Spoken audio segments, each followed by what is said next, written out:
Hello, Redbirds. Welcome to second semester. We are so excited to welcome you back. We've missed you. I hope that you've had a fantastic winter break, but I'm here today to tell you a little bit about SmartPass and give you a quick introduction.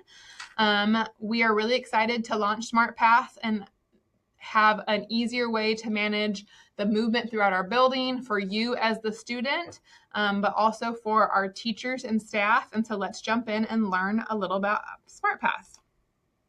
So you're going to log in using Clever. I know most of the apps and a lot of the things that we use, we already log in through Clever. And so I don't think I need to give you an introduction on how to find that. But when you log in right now, SmartPass is this green square at the bottom under More Apps. Do me a favor the first time that you log in and click that heart button, and that will move SmartPass up to the top under your favorite resources. So it'll be at the top every day, and you'll be able to easily find it and manage your passes. This is what your home screen will look like when you log into SmartPass. The day I'm filming this today is not a normal school day, and so I don't have my schedule appearing right here. But when you log in during a school day, your schedule will appear, and what classes that you're in will show up right here. And so if it was third hour, your third hour class would show up right here, and that'll help when you're going to create a pass. And so let's work on creating a pass for the first time. You can click two ways. You can click in the middle, this Create Pass button, or at the top right corner, this Create Pass button. So we're going to be in Miss Hilgert's room right now. That's going to be what our assigned classroom is. And when you go to click Create Pass, the closest water fountain and restroom to whatever classroom you're in are always going to show up at the top. And so for Miss Hilgert, that's the water fountain at the end of the hall near B251, and the boys' restroom and girls' restroom also at the end of the hall near B251. If you were in a classroom in the C building or a classroom in the A building, whatever restrooms were closest to that classroom will show up. And so let's work on creating a restroom pass. I'll go ahead and I'll click that I'm going to go to the girls' restroom. It'll give me 7 minutes to make that round trip. If I need less time, I can drag this down and then I'm going to click Start Pass. When I start that pass, my whole screen will turn blue like this if it's a restroom pass. It might turn other colors if it's for a pass to somewhere else in the building. But what most teachers are going to have you do is turn your Chromebook around so that they can see the screen while they continue on with the rest of the class. And so it'll just show how much time is going. You'll get up, quietly leave the room, head to that location for the restroom, water fountain, whatever it is.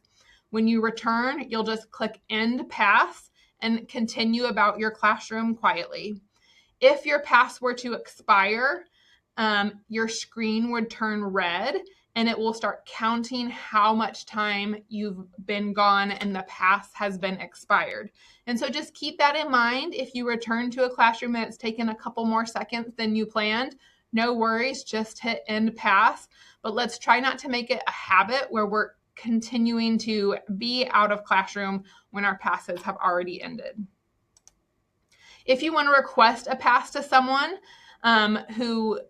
you might see a little lock screen. So for example, if you want to go see your guidance counselor and say your guidance counselor is Miss Wilson, you could send a message to Miss Wilson saying, hey, I need to come talk to you about this schedule question. To the bookkeeper, you could say, I need to come pay for this fee.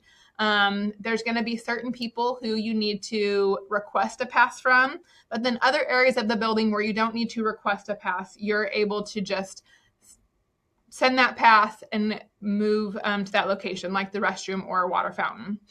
If you are requesting a pass for someone and they already have a student in their office or area that they're working with, you'll be put in the virtual line. So you'll be put second in line. And then once that student leaves, SmartPass would know to move you to first in line and notify that staff member, notify you, and then you'll be able to move to that location. There is a calendar in SmartPass. If you participate in one of our intervention groups, if you participate in maybe our ACE leadership group or Upward Bound or Talent Search, those sponsors will probably start working on sending pass requests for the future.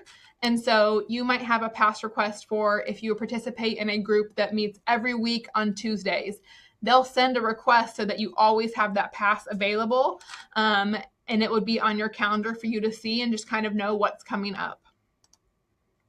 We do have no fly times, and so if you go to create a pass, as you can see right now, it's kind of grayed out to where I can't click on that.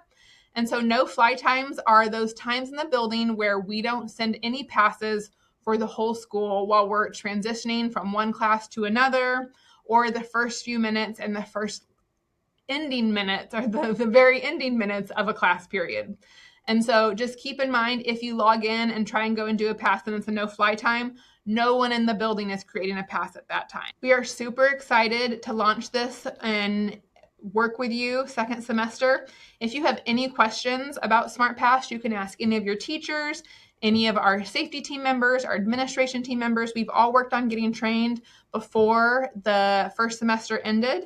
And so we will be able to work with you and answer any questions that you have. Have a great day, Redbirds.